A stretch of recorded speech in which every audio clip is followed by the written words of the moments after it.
സാധാരണ നമ്മൾ സമരങ്ങളിലൊക്കെ ശ്രദ്ധിച്ചിട്ടില്ലേ, എല്ലായ്പ്പോഴും വിളിക്കുന്ന ഒരു വിളി, രാജിവെക്കൂ പുറത്തു പോകൂ, രാജിവെക്കൂ പുറത്തു പോകൂ. ഇന്ന് ഞാൻ ആ വിളി വിളിക്കാൻ പോവാം. ഇവിടെ കുറേ ഇൻഗ്രീഡിയൻസ് ഒക്കെ റെഡിയാക്കി വെച്ചിട്ടുണ്ട്. അതിൻ്റെ മെയിൻ ഇൻഗ്രീഡിയൻസ് ബീഫാണ്. അപ്പോൾ ഇന്ന് നമ്മുടെ സമരം മുറ ഒന്ന് മാറ്റി പിടിച്ചിരിക്കുകയാണ്. ഈ ബീഫ് രാജിവെക്കൂ അകത്ത് പോരൂ, രാജിവെക്കൂ അകത്ത് പോരൂ. നമ്മുടെ നായികയുടെ പേര് രാജിയാണ്. അപ്പോൾ ഇന്ന് ഒരു സമരം തന്നെ ആയിരിക്കും നമ്മൾ അടുക്കളയിൽ. ഞാൻ രാജിയെ സ്വാഗതം ചെയ്യുകയാണ്. രാജി, ഹായ്. നമസ്കാരം.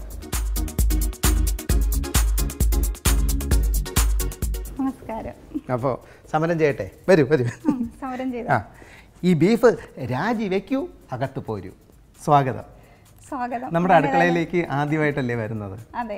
ആദ്യമായിട്ട് വരുന്നവർക്ക് റാഗിങ് ഉണ്ട്. അപ്പോൾ എന്നെ റാഗ് ചെയ്യുമ്പോൾ എനിക്ക് തിരിച്ചങ്ങ് കലേഷിനെ റാഗ് ചെയ്യാൻ പറ്റുമോ? എൻ്റെ പരിചയക്കാരിയാണ് കേട്ടോ. ഇനി സോപ്പിടാം. എൻ്റെ പരിചയക്കാരിയാണ്. നമ്മൾ പല വേദികളിൽ ഒരുമിച്ച് കണ്ടിട്ടുള്ളവരാണ്. ഭർത്താവും പിന്നെ രണ്ടുപേരും അഡ്വർടൈസിങ് ഫീൽഡിലാണ് വർക്ക് ചെയ്യുന്നത്. അപ്പോൾ നമ്മളിന്ന് ഒരു ബീഫ് സ്പെഷ്യൽ ബീഫിൻ്റെ എന്താണ് ഉണ്ടാക്കുന്നത്? ബീഫ് കൊണ്ടാട്ടം. അപ്പോൾ അതിന് വേണ്ടിയിട്ടുള്ള ഇൻഗ്രീഡിയൻസ് എന്തൊക്കെയാണ്? ബീഫ്, മഞ്ഞൾപ്പൊടി, ഉപ്പിട്ട് വേവിച്ചത്, പിന്നെ ഗരം മസാലപ്പൊടി വീട്ടിൽ വറുത്ത് പൊടിച്ചതിൻ്റെ ലക്ഷണം ഉണ്ടല്ലോ. അതിനകത്ത് നമ്മൾ സാധാരണ ഗരം മസാലയ്ക്ക് യൂസ് ചെയ്യുന്ന എല്ലാ സാധനങ്ങളും ഞാൻ യൂസ് ചെയ്തിട്ടുണ്ട്. തക്കോലം, കുരുമുളക്, പിന്നെ കശകശ, ഏലക്ക, 2 ടൈപ്പ് ജീരകം, ജാതിപത്രി, ജാതിക്ക, പട്ട. ഇതിൻ്റെ കൂടെ ഞാൻ മല്ലിയില ഉണക്കിയിട്ട് അതുകൂടി പൊടിച്ച് ചേർത്തിട്ടുണ്ട്. അത് ഉണക്കിയത് ഞാൻ കൊണ്ടുപോയില്ല. ശരി, മല്ലിയിലയും കൂടി ഇതിനകത്ത് ഞാൻ ചേർത്തിട്ടുണ്ട്. ഇതെല്ലാം വറുത്താണ് പൊടിച്ചത്? വറുത്ത് പൊടിച്ചു. അതായത് കഴുകി ഉണക്കിയിട്ട് വറുത്ത് പൊടിക്കുക ചെയ്യുന്നത്. അല്ല, വറുത്ത് പൊടിക്കുകയും വറുക്കാത്ത പൊടിക്കുകയും തമ്മിലുള്ള കളർ ഡിഫറൻസ് നമുക്ക് ഇവിടെ കാണാൻ പറ്റും. അത്യാവശ്യം നല്ല വ്യത്യാസമുണ്ട്.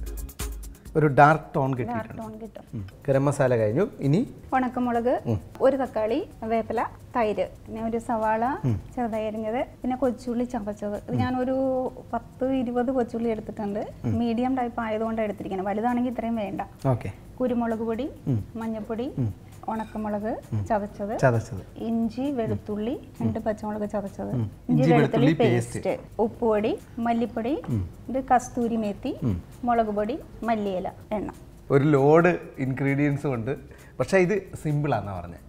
ഒരു 20 മിനിറ്റ്സിൽ തീർക്കാൻ പറ്റുന്ന, കാരണം ഇത് വേവിച്ചെടുത്തുകൊണ്ട് ഉപ്പും മഞ്ഞൾപ്പൊടി ഇട്ട് വേവിച്ചെടുത്ത ബീഫാണ് കൊണ്ടുവന്നിരിക്കുന്നത്. അത് വെന്തതാണ്. അപ്പോൾ ഒരു 20 മിനിറ്റ്സിൽ നമ്മുടെ ഡിഷ് തീരും. അപ്പോൾ ഇൻഗ്രീഡിയൻസ് കണ്ടിട്ട് ആരും ഞെട്ടണ്ട, പെട്ടെന്ന് തീർക്കാം. ഇപ്പം ശരിയാക്കി തരാം. ആദ്യത്തെ പ്രോസസ്സ് എന്താണ്? ആദ്യം എണ്ണ ഒഴിക്കുക. എല്ലാ സാധനങ്ങളും വഴറ്റി ബീഫ് ഇട്ട് അങ്ങനെയാണ്.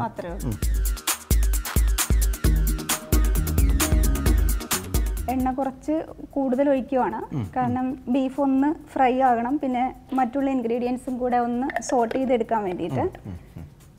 ഇത് എന്തെണ്ണ ചോദിച്ചാൽ? Rice bran cooking oil. ഇനി ചൂടായിട്ടുണ്ട്, മുളകിടാം.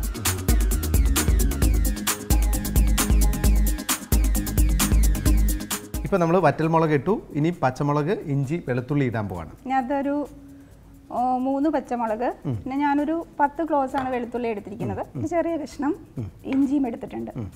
അതെല്ലാം കൂടി ഇടുന്നത്.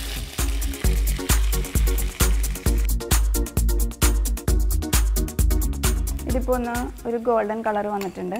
ചെറിയ ഉള്ളി, ഇത് ഞാനൊരു 20 ചെറിയ ഉള്ളി എടുത്തിട്ടുണ്ട്. ഞാൻ എടുത്തത് ഒരു മീഡിയം ടൈപ്പാണ്. അപ്പം നമ്മളിപ്പോൾ വലുതാണ് എടുക്കണമെങ്കിൽ ഇത്രയും വേണ്ടി വരില്ല. പക്ഷെ ചെറുതാണെങ്കിൽ കൂടുതൽ എടുക്കുന്നത് കുഴപ്പമുണ്ടാവില്ല.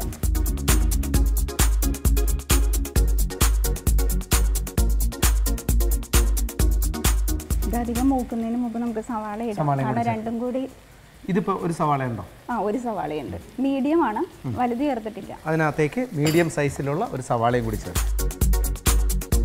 അതിത്തിരി ഉപ്പിട്ടാൽ സവാള വേഗമാകുമല്ലോ. ഉപ്പിട്ട് വേവിച്ച ബീഫാണ്, അപ്പോൾ അതുകൊണ്ട് അധികം ഉപ്പ് വേണമെന്നില്ല. എന്നാലും സവാളയൊന്ന് പെട്ടെന്നാകാൻ വേണ്ടി കുറച്ച് ഉപ്പ് ഇട്ടിട്ടുണ്ട്.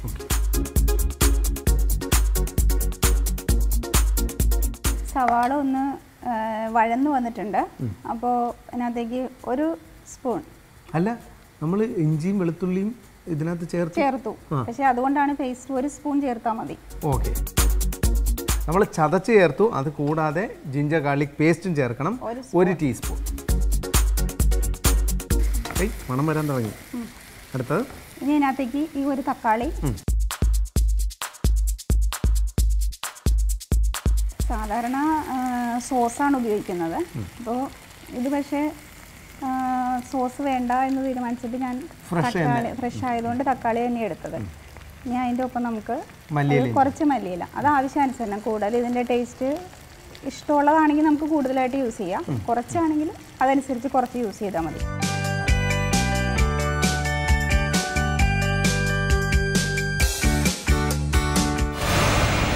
ഇതിനകത്തേക്ക് ഒരു 13-14 ഉണക്കമുളക് ചതച്ചത് അങ്ങനെ തന്നെ ചേർക്കുവാണ് ഞാൻ.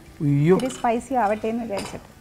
ഇത് ശരിക്കും പറഞ്ഞാൽ ഉണ്ടല്ലോ, ഈ ബീഫ് കഴിച്ചിട്ട് ഞാൻ ഇതും കൊണ്ട് ആടും. അതായിരിക്കും കൊണ്ടാട്ടം. അതെ, അത് തന്നെ.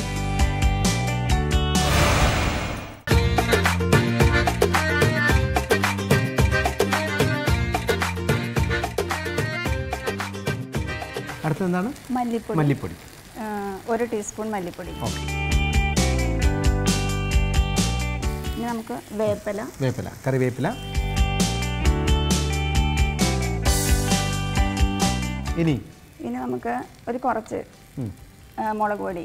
ഇതൊരു സ്പൈസി ഡിഷാണ്. അപ്പോൾ ആ മുളക് പൊടി ഒന്ന്, ആ കളറും കൂടി ഒന്ന് കിട്ടാൻ വേണ്ടിയിട്ട് കാശ്മീരി ചില്ലി, ആ മുളക് പൊടി ചേർത്തു. ഇനി ഇതിനൊരു പ്രത്യേക ഗന്ധവും ഇതും കിട്ടാൻ വേണ്ടിയിട്ട് നമ്മൾ കസ്തൂരി മേത്തി അത് കുറച്ചിട്ടിട്ടുണ്ട്. ഇത് വറുത്ത് പൊടിച്ച ഗരം മസാലപ്പൊടി ആയതുകൊണ്ട് അത് നമ്മൾ 1 ടീസ്പൂൺ. ഇനി ഒരു ചെറിയ സ്പൂൺ കുരുമുളക് പൊടി കൂടി ചേർത്തിട്ടുണ്ട്.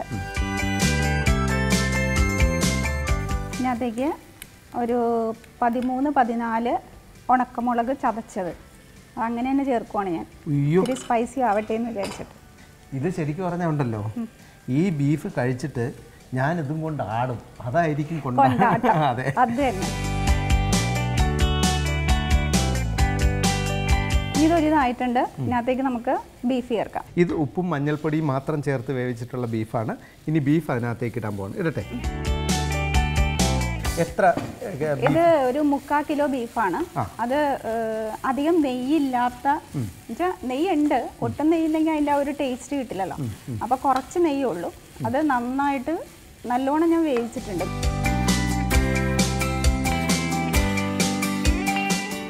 ഇപ്പോൾ ബീഫ് ഒന്ന് നന്നായിട്ട് ഡ്രൈ ആയിട്ട് ഒരു നല്ല ടെക്സ്ചറായിട്ട് നമുക്ക് കിട്ടിയിട്ടുണ്ട്. കറുത്തിട്ടുണ്ട്. ഇതിനകത്തേക്ക് ഇനി 1 സ്പൂൺ തൈര് കൂടി ആഡ് ചെയ്യാം. വെളുപ്പിക്കാം. എരിവ് കൂടുതലാണെങ്കിൽ ഇത്തിരിയും കൂടി നമുക്ക് വേണമെങ്കിൽ ചേർക്കാം. 14 മുളകൊക്കെ ഇട്ടല്ലേ? മതി. ഒരു തരി ഉപ്പൊന്ന് മേമ്പൊടിക്ക്. കാരണം നമ്മൾ ഇത് വഴറ്റിയ സമയത്ത് അതിനകത്ത് ഉപ്പ് ചേർത്തിട്ടുണ്ട്.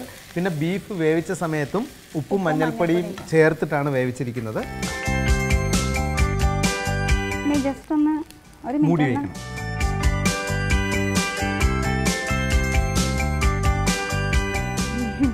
ഇന്ന് മിക്കവാറും രാജി വെക്കുമെന്നാ തോന്നുന്നത്. കഴിക്കുന്നതിന് മുമ്പ് ഞാനിവിടെ ഒന്ന് സ്കൂട്ടാം. രാജി, മാരകമായൊരു മണം വരുന്നുണ്ട്. ഓഫ് ചെയ്യട്ടെ? തുറന്ന് നോക്കാം. തീ ഓഫാക്കട്ടെ? ഓഫാക്കി. ഞാൻ നിൽക്കണോ പോണോ? അത് ഞാനത് കഴിച്ചിട്ട് പറയാം. ഞാനിത് കഴിച്ചിട്ട് ഞാൻ നിൽക്കണോ പോണോ എന്ന് പറയാം. ഓക്കെ. ഇനി ലാസ്റ്റ് അതിനകത്ത് ഒരു മല്ലിയില ഒന്ന് ഭംഗിക്ക്, നമ്മുടെ ഒരു സമാധാനത്തിന്, കഴിക്കുന്നവരുടെ ഒരു സംതൃപ്തിക്ക്. അപ്പോൾ റെഡി ആയിട്ടുണ്ട്.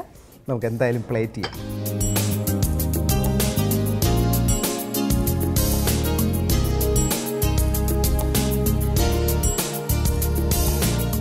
അപ്പോൾ ബീഫ് കൊണ്ടാട്ടം റെഡി ആയിട്ടുണ്ട്. ഇനി കഴിക്കാൻ തയ്യാറായാൽ മാത്രം മതി.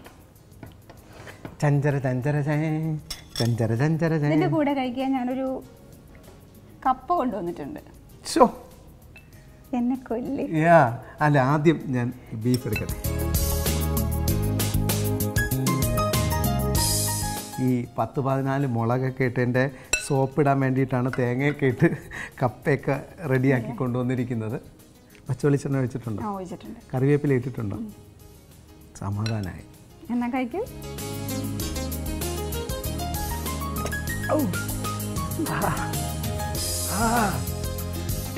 വെള്ളം, തേങ്ങ, ഇങ്ങനെയൊന്നും കാണിക്കാനൊന്നുമില്ല. സീരിയസ് ആയിട്ട് ഞാൻ ആദ്യം പേടിച്ചു പോയി, സത്യത്തിൽ പേടിച്ചു പോയി. ഞാൻ ആദ്യം 14 മുളക് പിന്നെ ഫ്ലേക്സ് ആക്കി അതിനകത്തിട്ടു, കുരുമുളക് പൊടി ചേർത്തു, പിരിയൻ മുളക് പൊടി ചേർത്തു. എരിവുണ്ട്, ഇല്ല എന്നല്ല, പക്ഷേ ഞാൻ പേടിച്ച അത്രയൊന്നും വന്നില്ല. ഇതിനകത്ത് എരിവ് കൂടുതലായിരുന്നെങ്കിൽ ഞാൻ പറഞ്ഞേനെ രാജിവെക്കൂ, പുറത്തു പോകൂ, രാജിവെക്കൂ, പുറത്തു പോകൂ എന്ന്. പക്ഷേ ഇനി ഞാൻ ആ സമരമുറ ഒന്ന് മാറ്റി പിടിച്ചിരിക്കുകയാണ്. രാജിവെക്കൂ, ഞാൻ കഴിക്കാം, രാജിവെക്കൂ, ഞാൻ കഴിക്കാം. ഓക്കെ, ഒരുപാട് സന്തോഷം. ഇടിവെട്ട് വിഭവങ്ങളുമായിട്ട് വീണ്ടും വരണം. Thank you. ദേരുചിയുടെ ജൈത്രയാത്ര തുടർന്നുകൊണ്ടേയിരിക്കുന്നു പുതുമകളുമായി. ദേരുചി കീ ജയ്, ദേരുചി കീ ജയ്. ടാറ്റ പറഞ്ഞോ.